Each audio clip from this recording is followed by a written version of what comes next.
Good morning and welcome everybody to our fourth episode of Africa Talks. My IJP colleague Eka and me, we are saying hello to all of you today. Africa Talk is designed as a digital platform for exchange of African and European topics, exchange of knowledge and ideas between journalists and experts from civil society from both continents. We want to talk about impacts and consequences of the COVID-19 pandemic. I'm Marco Romer. I'm a member of the board of the International Journalist Program's IJP. My name is Eka Neumann, and I am the coordinator of the African program of the IJP. And I'm very excited about the discussion and what we're going to learn and hear today from the African continent as well as Europe. Our topic of today, in the light of COVID-19, how to create jobs and offer Africa's youth prospects for a good future. Africa's development is depending on the creation of sufficient prospects for employment and earnings. Education is one part of the medal.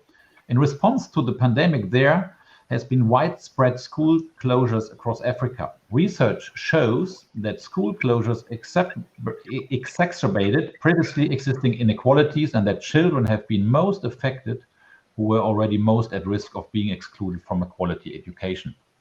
What are the impacts of these developments? How to offer Africa's youth prospects for a good future in their home countries? These and other questions we want to discuss with our experts of today.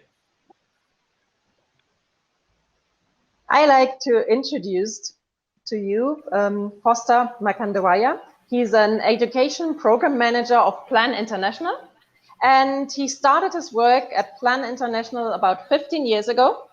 And he, prior to his him being an education manager, program manager, he started as a regional officer at Plan International Malawi. Then he's got a background in education as well as a master in community development, and he's also got insight from his him being a teacher, and he taught as well as government schools as well as private schools. So we are very curious to hear from him and his experience. Thanks, Eka. Our second guest is Rolf. He is head of program at Gesellschaft for International Zusammenarbeit, GIZ, and currently responsible for the global project within the special initiative training and job creation. I think we Germans are outstanding in creating titles and project and program titles. He worked for many years in private sector development in Egypt, in Ethiopia, and in the Philippines. And he was previously involved in different positions in strategy consulting in Rio de Janeiro, Brazil, in Frankfurt and Düsseldorf in Germany. He graduated at the University of Frankfurt and holds an MBA. Welcome to Africa Talks, Thomas. So, and then we have Thank Mr. you. George Cantreph. He's a teacher from the New Haven Montessori School in Ghana, Accra. And this is a private school which he's been teaching for 5 years, and he's got students from primary and secondary school. And he's got a passion for innovative teaching methods. I'd really love to learn about that later. And a background as well as in economics, as well as in education. So welcome. But before we start, before we start with Foster's input, I would like to introduce our graphic recorder, Wiebke Koch, to all of you. She will take graphical notes of this session so that we all have a graphic protocol, so to say. Wiebke, welcome to Africa Talks. Hi, everyone. I'm excited to be part of this and to listen to your inputs and the discussion. I'm a visual facilitator and graphic recorder, and the notes I take now will be available on the website afterwards as well. Thank you, Wiebke. Furthermore, I will invite all of our participants in the stream on YouTube or on Facebook stream and on our Zoom call to contribute to our discussion. You're more than welcome to enrich our talk with your questions and comments. And Now, Foster, the floor is yours, and please be aware that you have 5 minutes for your input. That is an experience we made out of the coming out of the last calls. We will set a countdown, not to make you nervous, but to give you a sign that you see how long you are talking already. And we want to start a discussion, and therefore it is important that we have time to discuss our topics. So, Foster, if you don't mind, we are very honored that you will start your input now. Well, thank you very much, and good morning, everyone. My name is Foster Mkandawire. As Eka has already introduced me, I work for Plan International Malawi. Plan is a child-centered organization working in areas of education, sexually reproductive health and rights, and also child protection. So to begin with, thank you very much, Marco, and my colleague, George, and also Thomas, for being my counterparts. So to start with, let me just briefly talk about the scale of COVID in Malawi. By now, the confirmed cases for COVID in Malawi is at 5,965. And out of that number, 5,399 are the recovered cases. And so far, we have only registered 185 deaths. So you can see that the scale has not been very devastating as compared to either Germany or any other Western country. Now, to answer your question, Marco, on the impact of COVID on education in Malawi, for example, the impact has been so alarming in the sense that in April this year, there was a hasty close down of school. This happened even before learners had taken their end of term test. That is for primary school, secondary school, and even for the university. And this immediately meant that learning had to discontinue because all the learners had been told to go home, and we immediately, there was also an attempt to close down through the lockdown, so that would have also restricted the movement of the learners, the restriction on the movement of the teachers, and whoever was involved in the education sector. So during the school shutdown, there were a number of issues which emanated, and the first issue which I want to share with the team on the line is the fact that the learning discontinued, and now the children were now found to be loitering in their homes, right? And so difficult to have control over the children.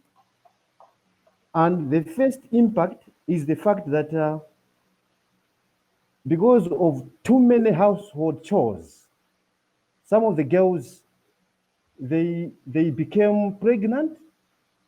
There was a lot of inequalities among the girls. I can report to you that the Ministry of Gender in Malawi, they conducted a survey, and it came out that 40,000 girls became pregnant within the six months of school closure. This was a result of idleness, because the girls were not doing anything, and the only thing they could do was to get engaged in sexual activities, and hence the number of it got very high.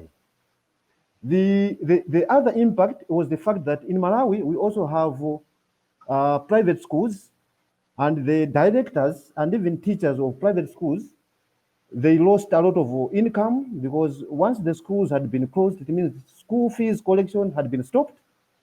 So there was a decision that the contracts for teachers in private schools were discontinued, they were curtailed, and this loss led to the loss of income for over 30,000 teachers in Malawi. And in addition to that, it means even the number of learners who were supposed to go back to school through private schools had also reduced. Now that the schools, there was a decision by the government that we had to open schools. The life in school had not been normal because the space for learning has also been reduced because of the double shifting, just to maintain the social distancing.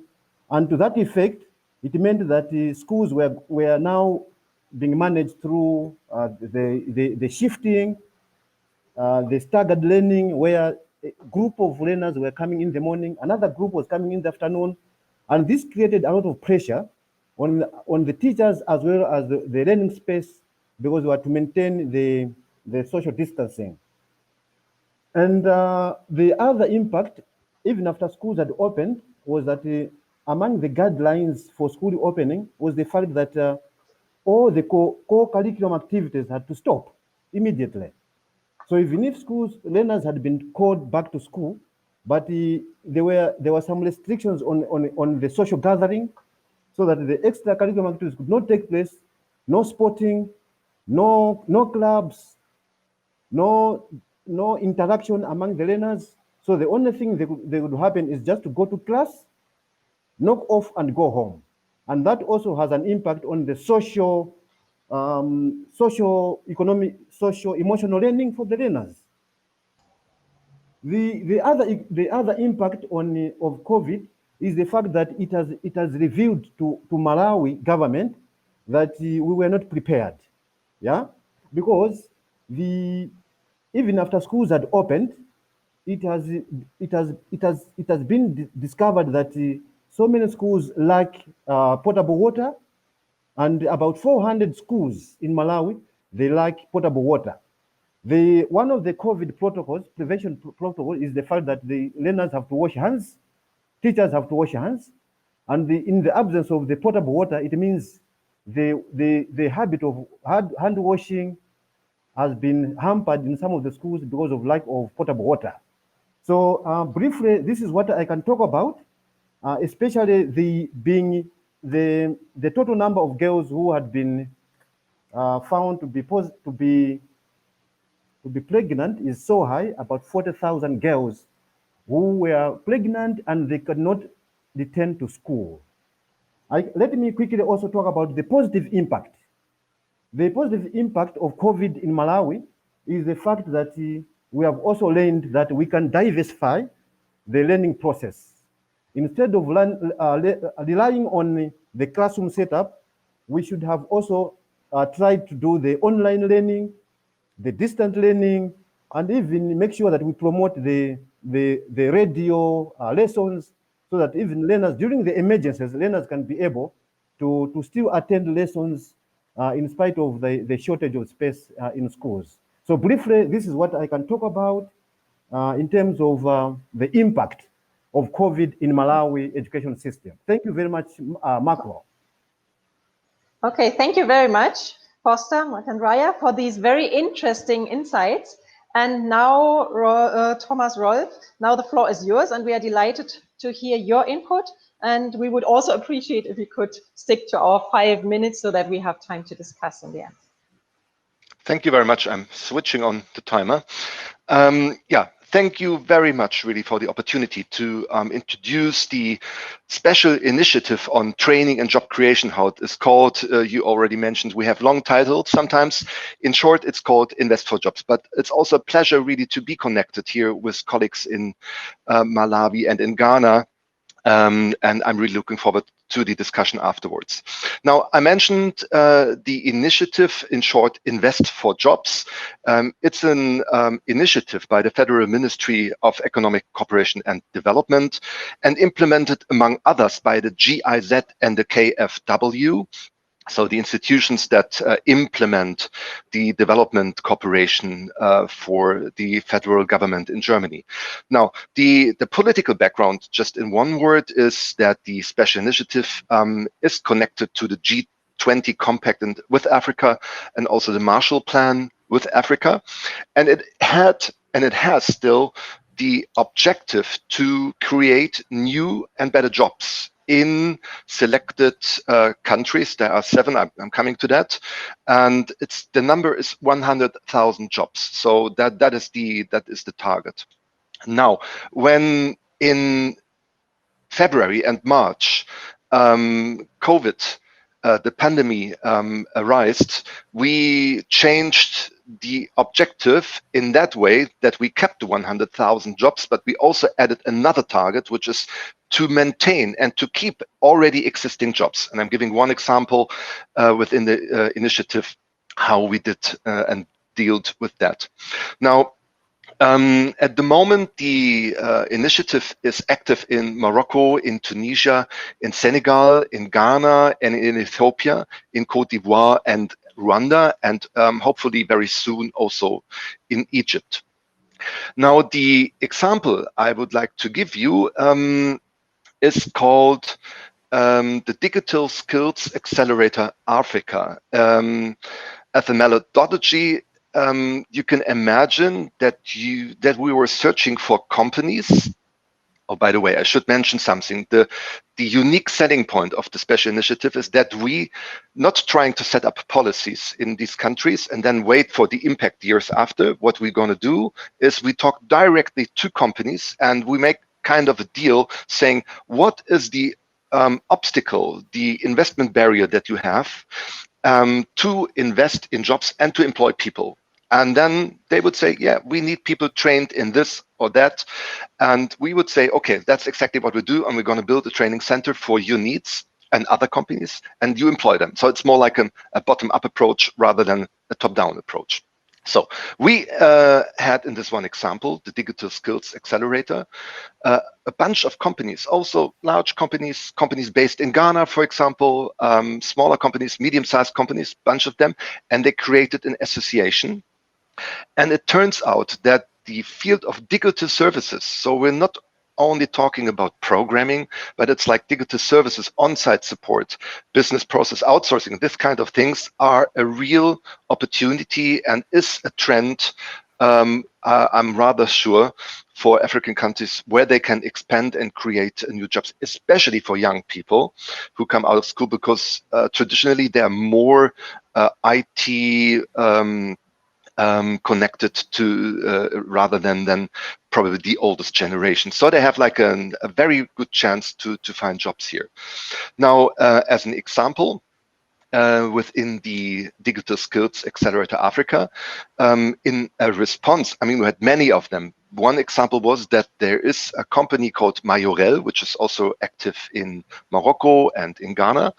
And we were able to support them to keep thousands of jobs by supporting them in terms of, for example, transport, in terms of investing into home office possibilities to work also from home and remote, so that not everyone had to sit in a center next to next, so they could keep the jobs. And even though in some, let's say, sectors of digital services like tourism, there was like a decrease, but in other sectors, as you can imagine, especially with the pandemic or connected to the pandemic, we had higher demand in the market, and also that would be the last result, really.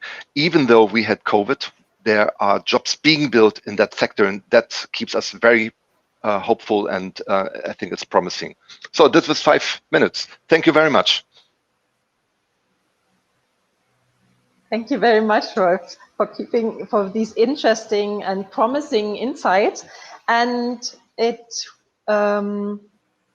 would be very nice if we could now follow with George. I would like to introduce, and maybe you could start with your presentation. Also 5 minutes would be great, so that we have enough time to still discuss. And what is your perspective being a teacher in Ghana? What have you got for us? Or does it look like that George is just lost right now? So maybe we could continue with our first question and answer session, and then we'll have George. This Oh, George, George, I'm you're back. there? I think my internet's connected. Yes.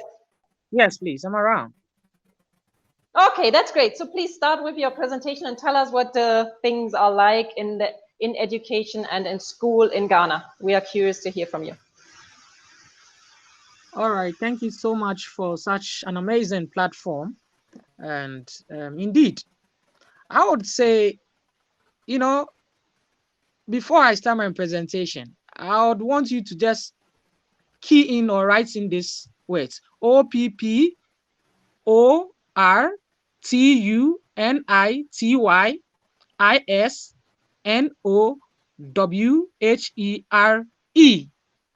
Yes. Yes. When you just type these words, someone may see it as opportunity is now here. Another person may also see it as opportunity is nowhere. Good. There is a saying that every pandemic comes with an opportunity. Now, I will touch on the positive aspects of COVID-19 first. Now, it's clear, fine, that with the hit of COVID, our African leaders weren't prepared. It's clearly, I mean, it's obvious. But now, first and foremost, one may say that he or she is able to monitor his or her kid in the comfort of his or her home. I usually use myself as an example. I have kids I take for tuition in various houses. And immediately I get there, these kids are so happy. They are saying, "Oh, Mr. Cantreph, I'm happy you are in the house. I'm cool. I'm enjoying the house. I'm able to study and, get time. I mean, get up the time I want." In Ghana here, and I believe that happens in also most African kids go to school as early as 7 a.m. Some kids are even, their parents wake them up around 6 a.m. You can just imagine a kid, a 5-year-old, a 6-year-old who has to go to school by that time. And I can assure you, the kid will arrive at home at about 4 p.m. Look at the hours. And it's been said that time is money. Time is money. So with this, I think with COVID-19, with me, when I go, the maximum time I spend is 1 hour. And indeed, there is a positive impact. The delivery is amazing. And parents are so happy and will attest to that. And I think so with this, we should look at the time aspect. So it has helped in terms of the time factor. So this has, helped us to know that, or shaping our mind in the sense that it's not the number of hours that you teach that will help a kid to grab a concept. First of all, that is what I would say. So secondly, also, some teachers are crying that our income has diminished or is gone down. Yes, in one way or the other, I may side with them. But also, distinguished ladies and gentlemen, let me assure you, other teachers are enjoying so much from this pandemic. I can assure you that. And even comparing that to their salaries in their various schools, now they are able to take about 4 tuition schedules, 5 tuition schedules, and you can just imagine the amount of money. I myself,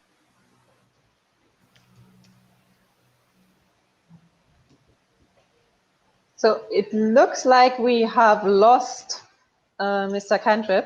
So, but I think we got some of what he wanted to say. Business opportunities for teachers.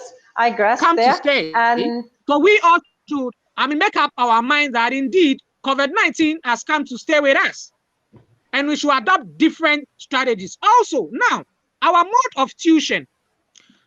Since the kids are in the house, if you are not technology savvy, you are the old-fashioned, you always want to write, I think then you'll be lacking. So one positive impact I think is that it has encouraged or motivated some of us, teachers, to upgrade ourselves in terms of technology. And indeed, it is really helping. Indeed, it is really making headway. I can be in the comfort of my house, give an assignment, and a kid will submit it, I mark it, and I return it. That is amazing. It's helping to save time, as I said. And I'm also making income. So this impact, I think we should welcome these impacts more, other than the negatives. Fine. One may say that pregnancy has increased. When it comes to pregnancy, I have people say that when the girls, there was lockdown and the girls came home, the number of pregnancies have increased. But I say that if a girl or if a lady is a naughty girl, he or she is naughty. If he or she wants to be pregnant, he or she will be. It's just about engaging yourself in something profitable. So lockdown does not mean you engage yourself in certain unscrupulous, activities. No, I believe that is not the case. And also, I think one negative aspect is that we've all seen, as I said earlier, we've all seen, especially when it comes to Africa, that we are not planned at all. Because honestly speaking with you, when it comes to government schools, they are lacking technology, the equipment for this kind of technology I'm talking about. In terms of the Montessori schools, they are good. But the government schools, it's so sad. I visit some of these schools. I have a foundation, which is Jokan Educational Foundation. I visit some of these schools, and you see it's quite appalling. Okay, thank you, George. Thank you for this insight from your daily business in COVID-19 times in Ghana. I would like to start our question and answer session now, and I would come again to Foster and what he has said. What would you say? Because we try always here in Africa Talks.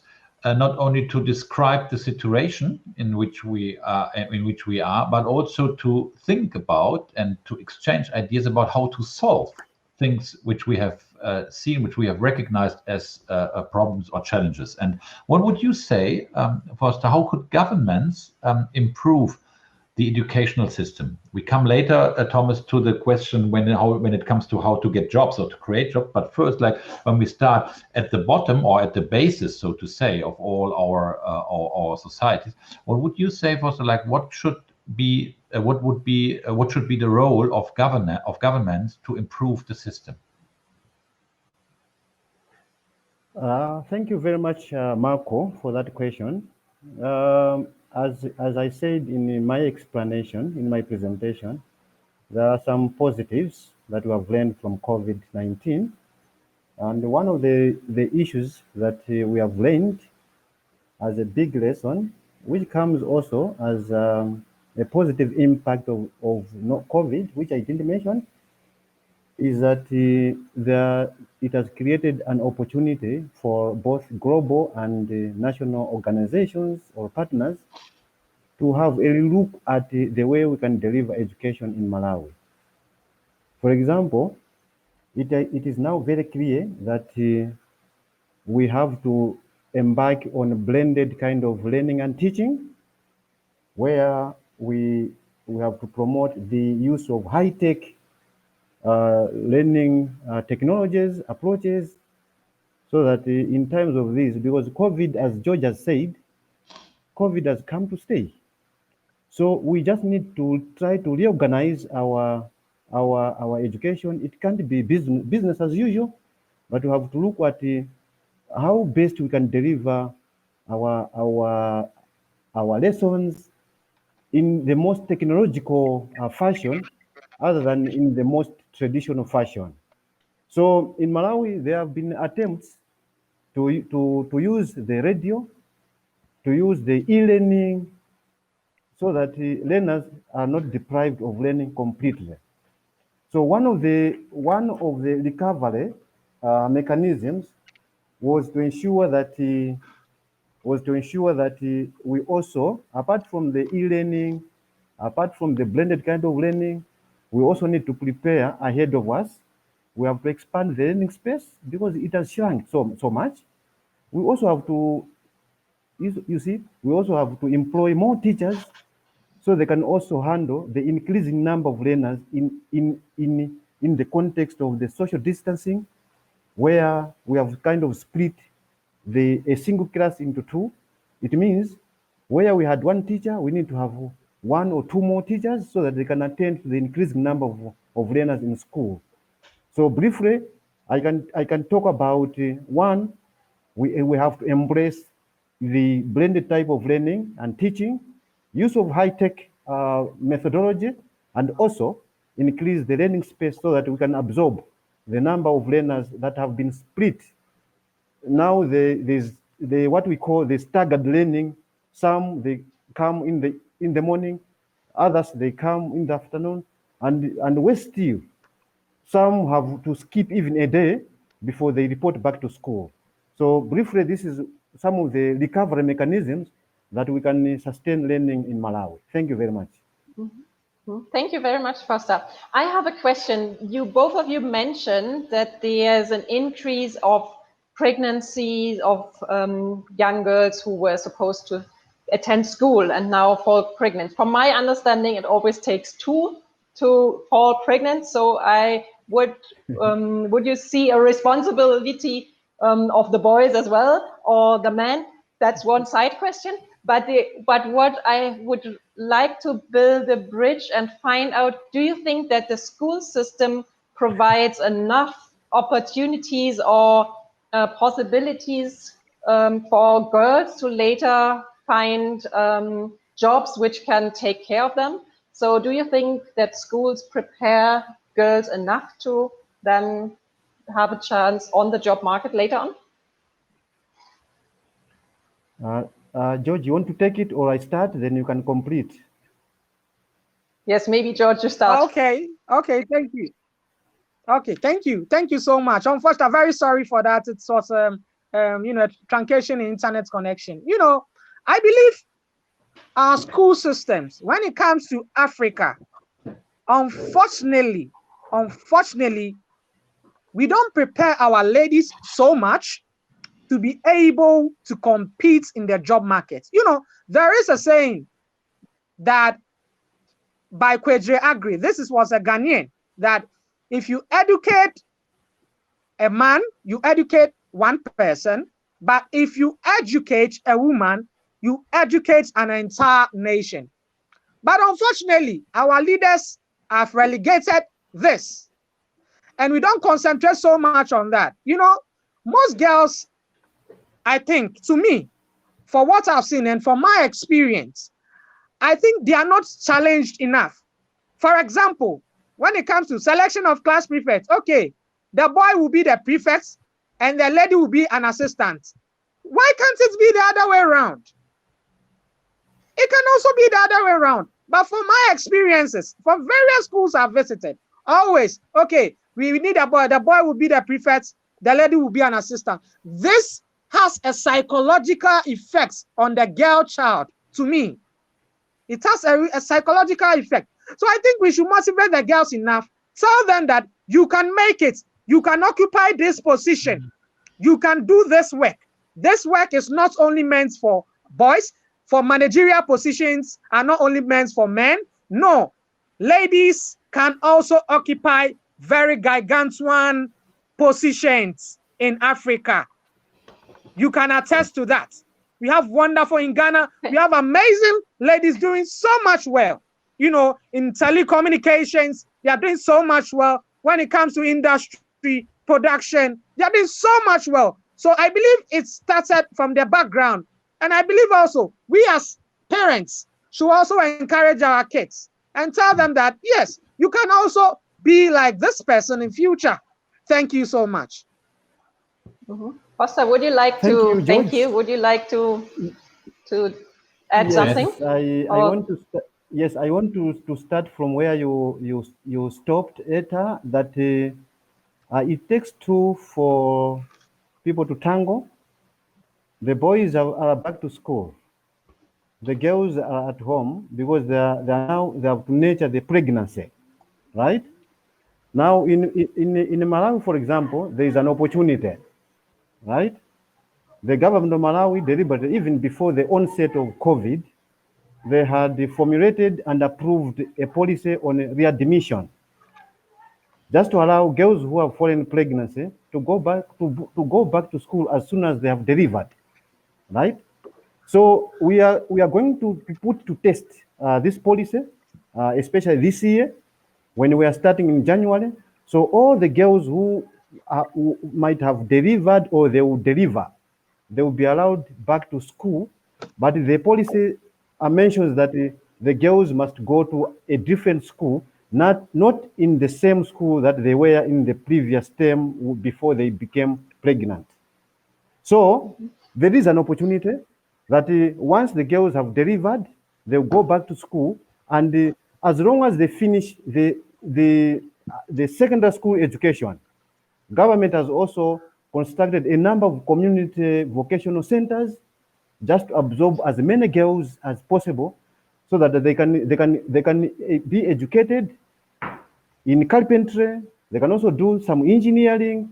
They do also the carpentry. They do the bricklaying and all sorts of vocational work, which they can, in the end, they can get a job.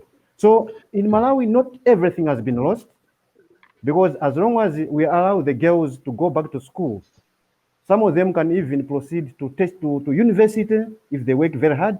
But others, as long as they can attain a certificate at the end of secondary school, they should be able to go back to a vocational center and learn a certain trade that will enable them to go to get a job at the end of the course. Thank you very much. Thanks, Foster. Maybe we ask Thomas and bring him into the discussion, because he's working closely with companies and with smaller companies, middle-sized companies who are creating jobs. And maybe you can let us know, Thomas, how would you describe the situation? Is there when it comes, especially to our first point of the discussion, it comes to girls or boys or ladies or men coming into in the job market. Is there a certain trend visible? Are there more girls getting new jobs? What would be your experience on that? Thank you very much for the question. I think from what we see in our project, so I'm not saying that we see everything, but directly in the projects that we implement, we have different trends, and it depends on the sector. Let's say I introduced a little bit the digital service sector already, and within this sector, we have supported the gender aspect heavily. And we did that, for example, also in Ghana. And it turns out that we have a real win-win-win. Why is that? Now, we learned that, for example, in Ghana, IT skills are rare. So there's a high demand for people, women and men, who have a good knowledge about IT, information technology. So once we supported companies with a special approach for gender and also inclusion, by the way, so we had handicapped people also supported, physical, for example, you need like special entrance, etc. Then it turned out that we had a triple win. The triple win is there is a high fluctuation usually of IT skills, of IT skilled people. But if you give a very nice job surrounding, also supporting special needs for women and, as I said, also for other groups, then they stay longer with the companies. They have a better, let's say, relationship or a long-term relationship. So for us, it turned out to be a win-win-win. But also, I have to say, I'm not quite sure about other sectors. So, for example, in textile, for example, you have a high grade of females working, for example, in Ethiopia, even though Ethiopia is a topic right now by itself. But so my answer is very wide, I have to say, and it really depends on the sector. I think we have very good experience within the digital skills sector. We have okay experience and good experience in the textile, but there are, of course, others where it's still a big challenge.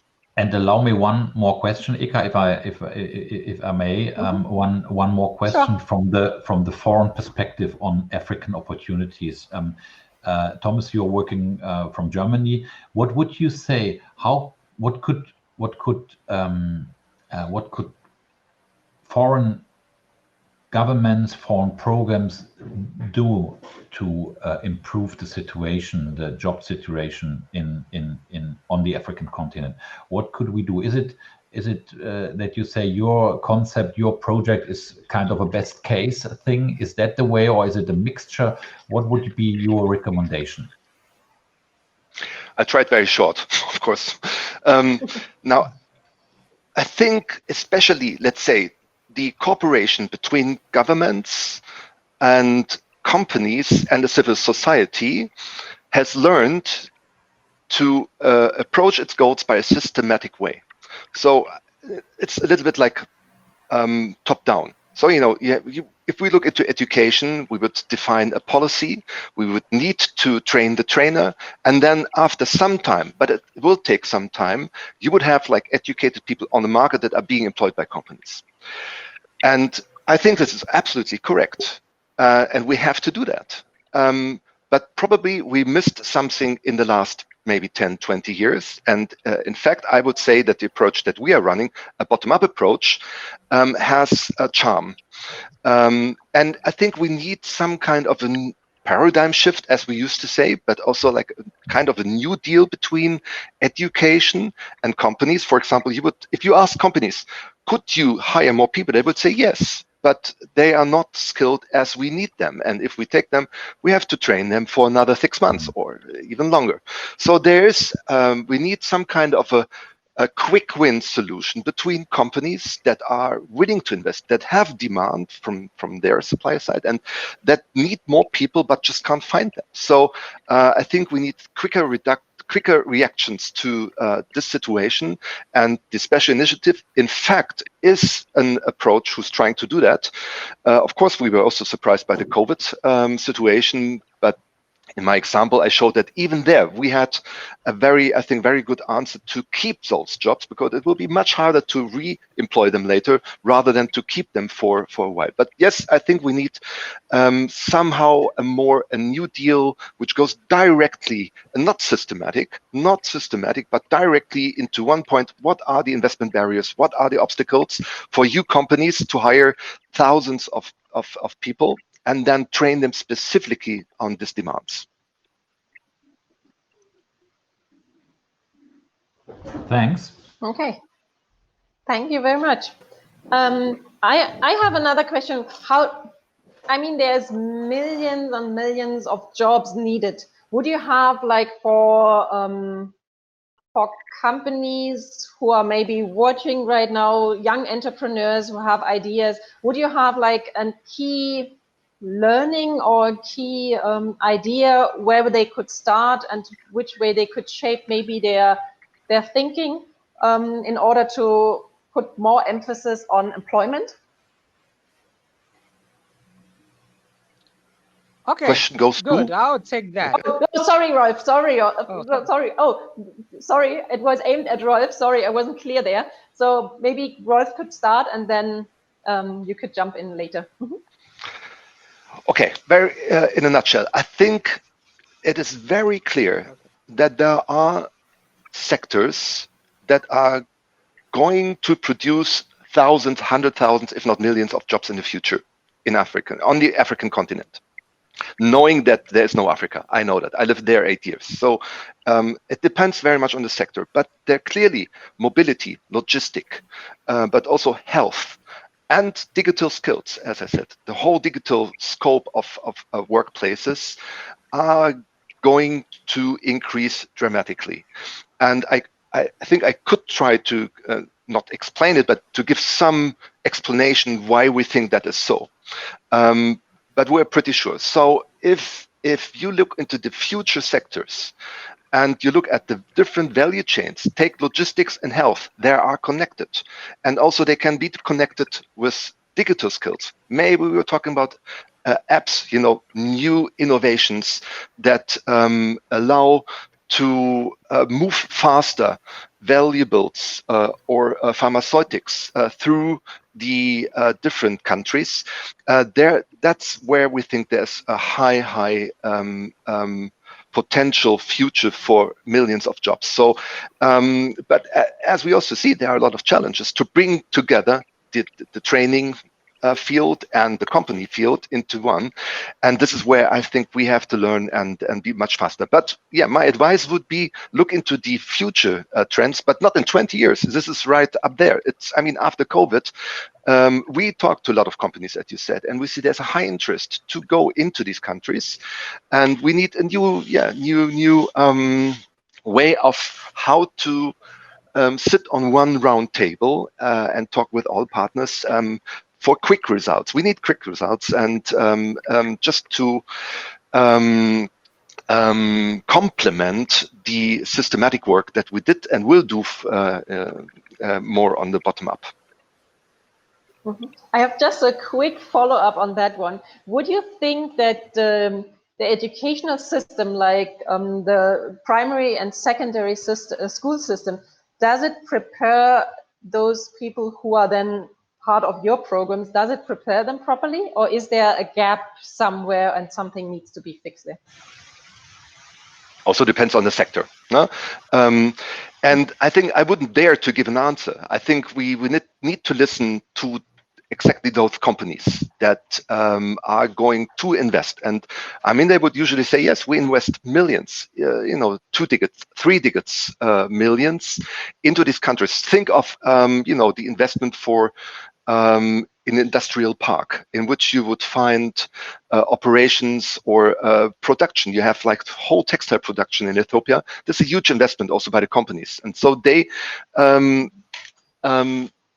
we need to listen more to them. And to make it in a nutshell, probably what we can do now from the implementing organizations like the GIZ is one. Our task is to bring those people much faster on one table and to identify what are the companies needing, what can the educational side improve also in terms of skills that are needed, because obviously that's one of the experience we had, that the knowledge is not specific enough for the companies to employ them directly. This, I think, is a phenomenon also in Germany, by the way.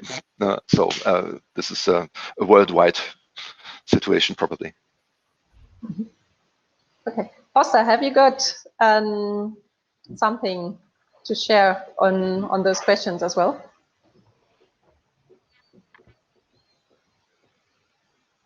Foster, can you hear me? Or maybe we have. I'm not sure if Foster can hear me. So yes, George, can you? Oh yes. Okay, Foster's sorry. There, yeah. Yes, Foster. If you want to add something from your perspective. Yeah, we hear you. We hear you, Foster. We hear you. We hear you. Okay. And I would have the question: do you think that schools, primary and secondary schools, prepare well enough for the later challenges to come towards creating of jobs and building your own businesses in the future? Well, thank you very much for that question. Let me start by saying that there's also an opportunity in COVID, because a lot of youths have been encouraged now to engage in small scale businesses. The fact that schools, they require hand washing facilities, the learners and teachers, they require face masks. There is a deliberate age by government that it intends to create 1 million jobs in the next 5 years. So one area where a lot of youth will be absorbed is in the making of fabricated washing facilities. These are made from metal, and then on it they mount something which can contain water. So a lot of youth are engaged in that kind of business because it has become so fashionable that each school must have a hand washing station for easy washing and sanitation. That is one part. The second part is the fact that once a Malawian secondary school has finished class 4, if they cannot be selected to go to university, as I mentioned earlier on, the government has created a policy where they want to bring vocational training right in the rural areas. So they have set up what they call community-based colleges, where a lot of youths, after they have finished secondary school, they go to undergo several trainings. And this is an opportunity because at a later stage, there are some, they open their own businesses. Others, they get absorbed by both private and public sectors for job opportunities.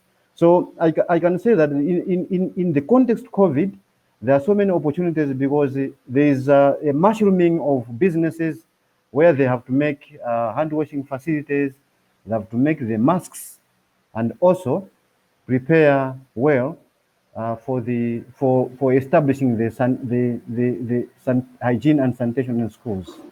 Thank you very much.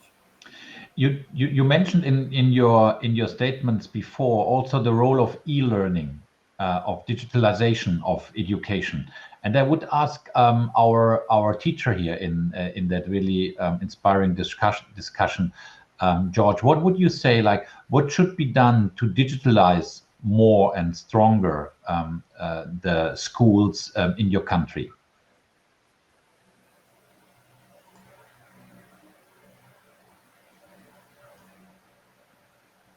Maybe he is lost yet.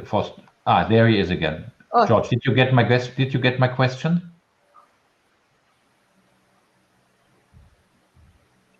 George, can you hear us? Maybe Marco needs to repeat his question once more. Yes, did you get the question? Yeah, sorry. No, I just wondered whether what should be done, whether we could talk about what should be done to digitalize schools in a better way, in a stronger way than before. You mentioned that in one of your statements, and I would like to ask, like, what could be, from your point of view as a teacher, what could be done to give pupils and students more opportunities and more possibilities to use digital tools, and so to use tools of e-learning, etc. Okay, thank you so much for that question. Honestly speaking, when you come to Africa, use government schools, because in the Montessori schools, they are rich, they are from affluent, homes, so they have all the equipments and gadgets for this kind of learning. But unfortunately, when it comes to government schools, they have no idea. Even you'll be surprised that a child has no idea of using the mouse. It is sad, but this is happening in Africa. This is serious. So with me, I believe the government, in general, there should be a restructuring of the government in terms of the education ministry. The government should restructure it, because COVID, as I said, has come to stay, so that there will be more procurement of equipments like computers, laptops, and all the gadgets that will enable and facilitate technological learning utmost best. Because, as I said, sometimes I cry, because when I see these kids from government schools, it's sad. They have no idea of what is going on. Kids in Montessori schools are learning in the house. They are using technology. Government school kids have no idea. Ladies and gentlemen, they have no idea of what is going on. So our edge, as I said, the government, African government in general, I'll be very blunt with this. Please, there should be total restructuring of our education ministry, so that we could get more computers, more laptops for these kids, and also train them train the kids how to use them. It should be continuous. It should be consistent. Each and every kid. I don't think if a kid has a computer to him or herself, it's a big deal. No, I don't think it's a luxury. Not at all. So if the kids have this, I think it will help them, because I had an experience with this young chap from a government school. This was a basic 4 pupil. And, you know, I asked him, have you come in contact with the computer or the laptop before? And he said, no. Imami Beko, it's in a Ghanaian dialect. It doesn't mean Imami Beko means my parents don't have the wherewithal, the money. And I said, oh, okay. Then what about if I try to help you get that? And the child said, yes. I'm going to do. I said, okay, come. So I adopted this child in my foundation. And as I speak to you now, I'm very happy. I'm so glad that this child is doing amazing. But take note, I'm just an individual. How much can I do? I'll do my best. But the government need to do more for the entire citizenry. Please, our children are our future. Our children. I'm so passionate when it comes to children. I deal with children a lot because I believe that in that we get that. You are very, very passionate. And I think I would call on every individual like you. So if more individuals would be doing like you, there would be a big potential also in connection with the government support. That could be very, very strong move. I think I think I grasp something of your passion. That's really, really great. So I think, Marco, I'm not 100% sure about the time, if we've still got time for more questions, or if we are already... I think we are more or less running out of time. We started a bit later, but we are already 5 minutes after 11. Maybe we finish that session again with Foster, that he can also say something about digitalization in his country, in Malawi, and what your opinion is on that. And then we would think I would think that we bring Wiebke again into that session, and then we close it, and then we would close it. Okay. Okay, so great. What is your situation? Yes, thank you very much, Marco.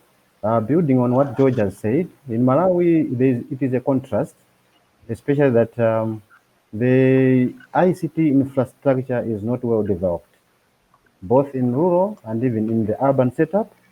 It is even worse in a rural setup, where right now the government is grappling with the issue of expansion of learning space.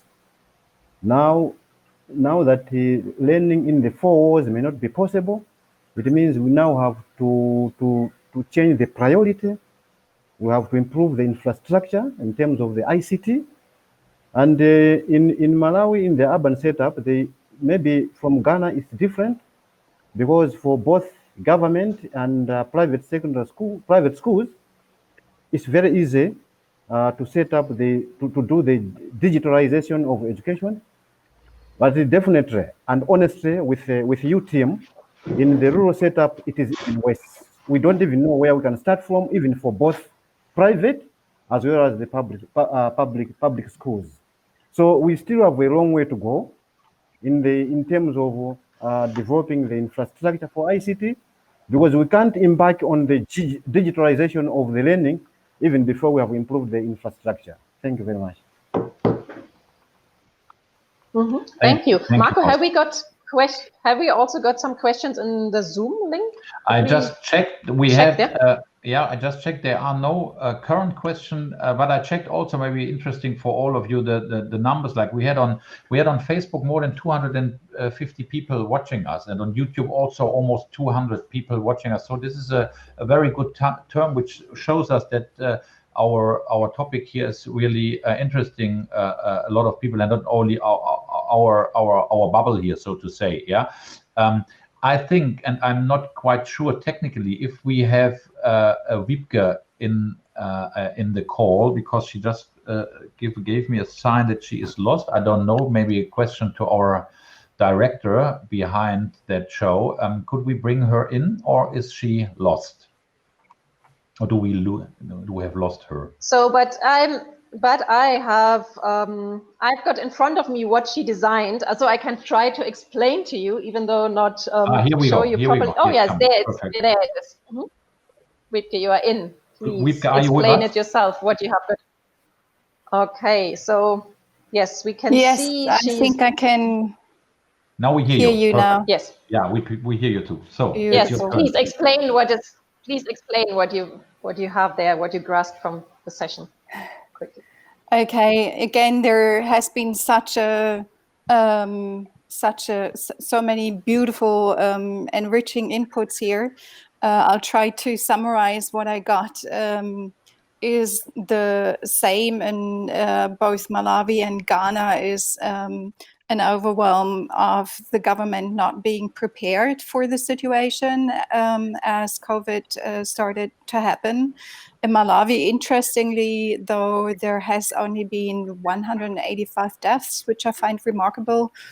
However, the schools, of course, have been closed, and since then there is no social life for the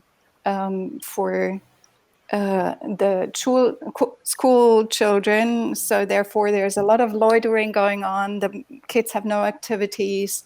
And there's over 40,000 girls pregnant, if I understood that correctly.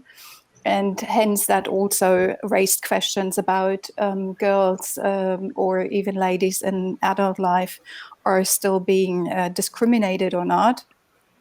There is a whole opportunity in this around blended learning.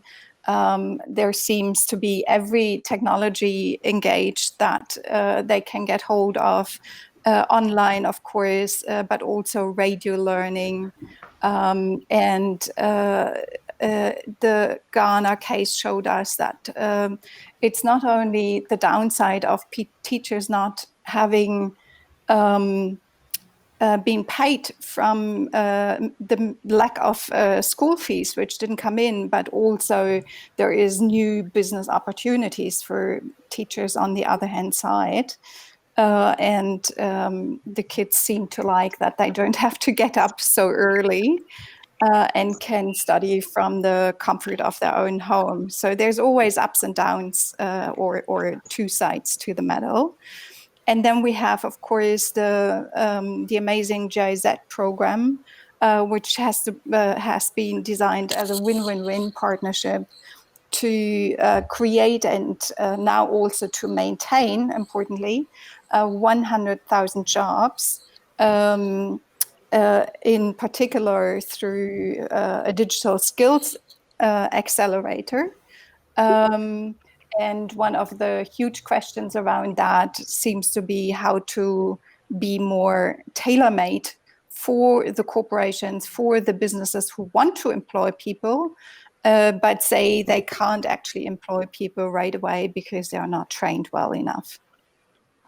I think that should suffice for the moment. And okay, thank you, Wiebke. I just got a quick question, Foster. Did we get the figure right? 14,000 or 14 or 40,000? I wasn't very sure there. It's 40,000. 40,000. 40,000. Yes. Yeah. Okay, thank you.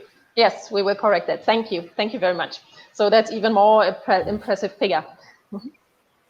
Yes. Okay, so we are at the end of our 4th episode of Africa Talks. I would really like to thank our distinguished panelists for their really valuable and inspiring input. Foster, George, and Thomas. Thank you very much for having you here in this show. I think we had a broad discussion, and we have just seen how our graphic recorder has tried to resume our show. We are looking forward to discussing with you another topic next week. Give us your feedback on Africa Talks at IJP.org. Again, a big thank you to our panelists, to our viewers outside on YouTube or on Facebook. And we hope that we see you next week. To all of you, stay healthy and goodbye.